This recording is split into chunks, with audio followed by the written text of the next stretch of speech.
My name is Faye, and I work as an administrative staff member at a university medical office. I married a man named Stephen. I thought this would be the start of a second chapter in my life, but little did I know our marital life would end up being so short. I hadn't expected this when we got married. Stephen has been working as a manager at a home improvement store since the time we were dating. My impression of Stephen from when we first met was that he was kind, cared about family, and was decisive. He confidently proposed to me, and I accepted without hesitation, seeing him as a reliable person. Stephen, who had been living with his parents until then, moved out of his home when we got married and began living with me. Both of us have busy work schedules, but somehow we managed to sync our days off, and we're planning our honeymoon. Just talking about it was fun, and at that time, I felt really glad that I married Stephen. However, slowly the atmosphere started changing. The place where Stephen and I lived was a 3-bedroom apartment just 2 years old. It was new, but it was a bit far from the city and wasn't a luxury high-rise, so it was quite affordable. Considering all that, I decided to take the plunge and make the purchase. Living there was nothing inconvenient, and Stephen never had a taste for luxury, so you could say it was quite comfortable. One day Stephen told me, "My mother and sister want to come over to see our new home tomorrow, so I've invited them." Hearing this, my initial thought was that he should have discussed the date with me beforehand. After all, Stephen would be off work tomorrow, but I had to work. His decisiveness was good, but sometimes he hurt me by not considering my feelings. "I'll be at work, is that okay?" I asked. Hearing that, Stephen said, "Well, that's fine. We'll just look around the house a bit, and that should be it." I agreed, assuming that was all there was to it. However, the next day, when I came home from work in the evening, the atmosphere in the house was lively. There was a pleasant smell, and when I entered the living room, there were Stephen, my mother-in-law, and sister-in-law. The 3 of them had prepared food and drinks and were enjoying themselves. "What's going on?" I blurted out. My mother-in-law, seeming a bit tipsy, greeted me with, "Hi, Faye. You're home. Done with work. You've been working hard." My sister-in-law looked at me and cheerfully said, "Hey, Buffet, you must be tired. Wow, this house is amazing. It's not fair that you get to live in such a place." Stephen was joining in the fun, and I was the only one in the room who was out of the loop. "I was told you were coming for a house tour, but did you plan on having dinner as well?" I asked, trying not to upset them, as what was happening was different from what Stephen had told me. I felt a bit upset, but Stephen, with a smile, casually replied, My mom and sister said they had plenty of time, so we thought, why not have dinner?" Even though he said that it was their time, he was considering not mine, and I wanted to express that. It's not like I dislike my mother-in-law or sister-in-law, but I don't want to be on my toes in my own home. However, Stephen said, "My dad is not around anymore, and it's always just the 2 of them. They need a change of scenery once in a while." He said this in a carefree manner. Hearing this, my mother-in-law said, "Stephen is such a kind boy, Faye. You should appreciate that you got to marry Stephen," as if I was being taken care of by Stephen. I wanted to retort, "I'm working and earning too, you know," but then I thought maybe it's okay to let them have a family dinner once in a while, so I decided to step back. I didn't want any conflict, and they had bought the groceries and prepared the meal themselves. But then my mother-in-law said something that left me shocked. "But this fridge is stocked with good meat. High-quality meat really is delicious." I couldn't believe my ears for a moment. My mother-in-law and sister-in-law were clearly using our groceries. The alcohol and the snacks my sister-in-law was eating were exactly the ones we had bought. You didn't buy these yourself?" When I asked, my mother-in-law replied, "Well, if you have this much in the fridge, there's no need to go shopping, right? It's a hassle to go to the supermarket," she responded without any hint of remorse. And then, to top it all off, she said, "I'm tired now, so if you want to eat something, Faye, you'll have to make it yourself." I was genuinely angry at this whole conversation. My emotions were threatening to spill out, but somehow I managed to suppress my anger and respond with a strange smile. Is that so? Well, I'll take care of my portion then. Saying this, I headed to my room. However, it seems some of my emotions may have leaked out. When I closed the living room door, it made a slightly louder bang than I intended. Immediately after, I could vaguely hear my mother-in-law and sister-in-law talking. "Oh my, is she always this rough? Is she okay?" My sister-in-law chimed in. "Despite being in such a nice house, I wonder if Faye won't end up breaking something, right, Stephen?" Casually, Stephen responded, "I'll remind her later. She's probably just tired from work. And after all that, my in-laws just left without cleaning up." On top of that, Stephen even came to my room and lightly scolded me. Hey, what's with all the irritation? It's not nice to my moms, you know. But honestly, having all this done without my permission and them leaving without cleaning up was too much for me to bear. When I told him this, Deacon tried to pacify me. "Well, calm down. This is a one-time thing. I'll take care of the cleaning. Just relax." Of course, I wasn't convinced, but I thought it wasn't worth picking a fight over it and managed to suppress my anger. I forcibly thought of this as part of Stephen's family love and managed to regain my composure. We also have our honeymoon coming up in a month, and I don't want to ruin our relationship now. After all, this won't happen again. Now I just need to think about our honeymoon and lift my spirits. However, that honeymoon turned out to bring misfortune. A month later, we went on our honeymoon. It was a plan to spend 3 nights in Alaska. I wouldn't have minded going overseas, but Stephen didn't really have a taste for luxury. He said that staying within the country was enough, so we decided on this plan. The hotel we booked was decent, and we enjoyed the cuisine, hot springs, and northern lights, spending wonderful days. And as planned, our delightful journey was coming to an end. We were heading home. I felt a little sad that it was over. We talked about making another plan someday. However, we were just about to arrive home when suddenly I remembered something. Come to think of it, I wonder if I locked the bathroom window before leaving the house. We live on the 4th floor of an apartment building, and the bathroom window is small, so I don't think there's any need to worry about a burglar breaking in. However, I remembered it out of the blue, and when I mentioned this to Stephen, he casually responded, "It'll be fine. My mother and sister are there." I was perplexed. "Oh, my mother-in-law and sister-in-law are at our house now." I didn't hear about this. When I reflexively asked that, Stephen, with a calm expression, said, "Oh, didn't I tell you? They said they clean up while we're away. It's really helpful, you know. Dust piles up after 3 or 4 days," he said it so cheerfully. So that's it. He had given the house keys to my mother-in-law without my knowing. When I heard that, I became upset again. From then on, I barely spoke to Stephen and hurried home faster than usual. I couldn't help but worry about what was happening in our house. Upon arriving home and entering the living room as expected, they were having another party. Moreover, dishes made from food likely taken from our refrigerator were lined up. "Oh, you're back. Did you have a good time?" My mother-in-law called out to us casually. Of course, I was in no state to give her a proper answer.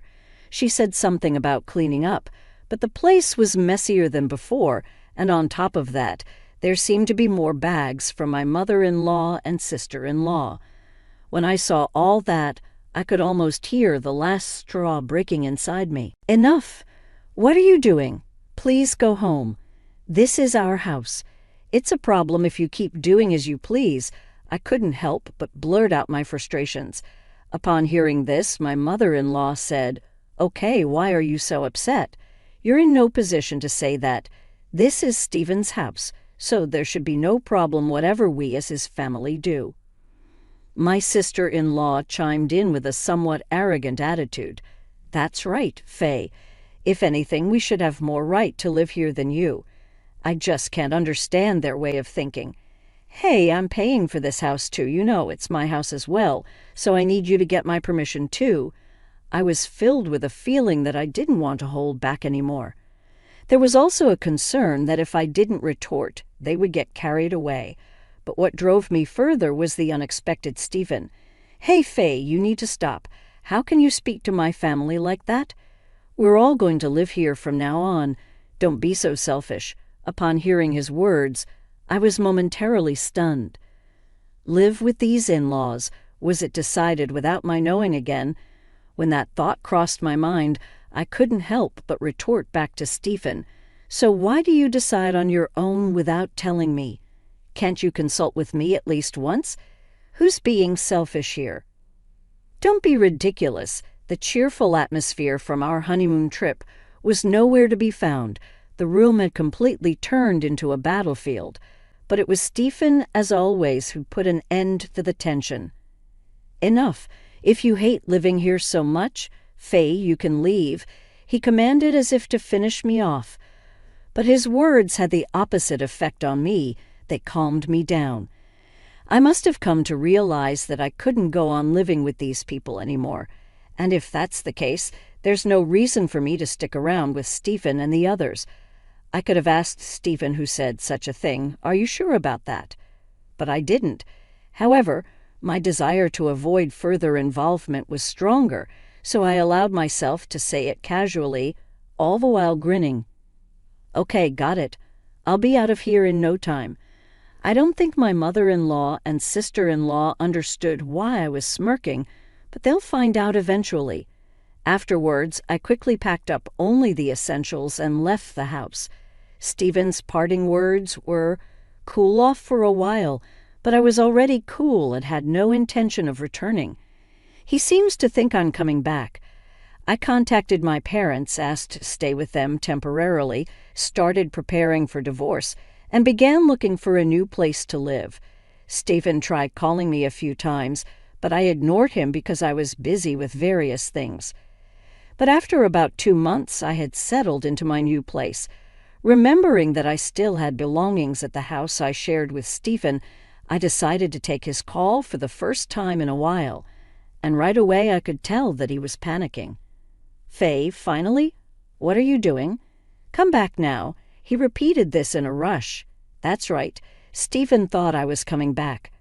I remembered, so I answered firmly, "No, I'm not coming back. Actually, I've already filed the divorce petition and consulted a lawyer.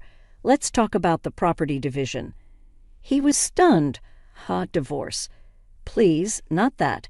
I can't deal with that right now, he pleaded, becoming even more frantic. To be honest, I had a pretty good idea of what was going on. When I asked, "What's the matter?" he replied, "I'm broke, I'm already in debt, so come back quickly." Well, that was to be expected. I saw it coming. He must have thought he could afford to kick me out because I would come back. But sorry to disappoint, he was wrong. Stephen wasn't making much to begin with. I think his take-home pay was about $2,000 a month, but the monthly mortgage for the condo we bought was $2,000. I was earning over 3 times his salary, so that wasn't a problem. That's why I was covering all the other expenses, like utilities and groceries. Even our honeymoon had to be modest because he said he didn't have any money. I realized at some point that he didn't lack expensive tastes. He just simply didn't have the income. So once I left, he had to pay for everything on his own. The condo was in his name, and the payments were taken from his account, so once I left, he lost the $1,500 I used to give him every month. Moreover, Stephen's jobless mother-in-law and sister-in-law are living with him. This is certainly going to add to the living expenses, so it was only natural for me to be upset when Stephen made decisions about the house on his own or casually used things from the fridge. With just his salary, they wouldn't last a month. A life drowning in debt is a given at this rate. My mother is furious. She asked me, "Why did you kick Faye out? Anyway, come back home right away and do something." I was at a loss for words, as it seems his mother and sister were under the mistaken impression that he earns a decent living. After all, he does have the title of store manager, but it's a harsh reality that this title doesn't necessarily translate into a high salary. We bought a somewhat decent condo, and they entirely believed that Stephen was the one who paid more. It's pitiful, and there's no other way to describe it but foolish. Furthermore, it turns out that the mother-in-law, having used up all her deceased husband's assets, ended up rolling into my house broke. She and her daughter had been living in a rented apartment, but seemed to have properly terminated that lease. What a family, right? There are moments when I'm mortified to have any familial ties with them. Now I really want to settle our divorce as soon as possible. Just go ahead with the divorce process with your lawyer, then I'll consider the financial aspects. Upon hearing this, Stephen said, "Oh, really? Okay, all I need to do is just fill out the paper with my lawyer and send it back to the court," with a voice that sounded as if he had been saved. Our divorce was finalized without any issues. I visited my previous residence to organize my belongings. After I completed the shipping procedures for my luggage, despite his mother and sister being present, Stephen said to me, "Phew, you really saved me, Faye. I'm already $10,000 in debt. If things continue as they are, it's going to increase by another $5,000 this month." I was shocked at how quickly he accumulated so much debt.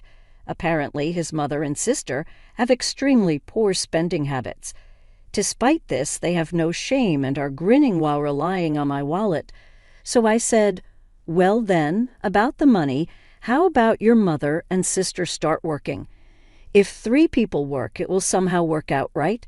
Stephen and his mother were caught off guard by this. "Huh, aren't you gonna help us out? What's that supposed to mean?" Stephen asked, to which I calmly replied, "What's that supposed to mean? That should be my line. Why should I pay for your living expenses?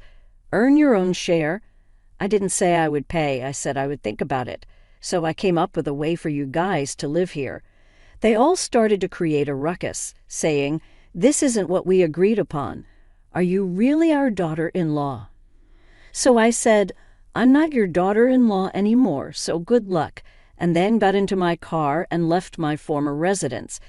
After a while, my mother-in-law and sister-in-law reluctantly started looking for work, but due to their laziness, they didn't get far. In the meantime, the loans keep coming, and the living expenses keep piling up. Despite this, they have extravagant tastes, and Stephen's debt just keeps increasing. He eventually borrowed from some dangerous places. It seems that even now they live in fear of debt collectors. On the other hand, I can finally use the money I've earned for myself and am enjoying hobbies and traveling. When you lead a fulfilling life, it makes you even more motivated at work. One day, a doctor at work approached me and said, "You're really glowing recently, Faye." He was someone who had lent me his ear when I complained about Stephen. This was an opportunity for us to start dating, which has further enriched my daily life.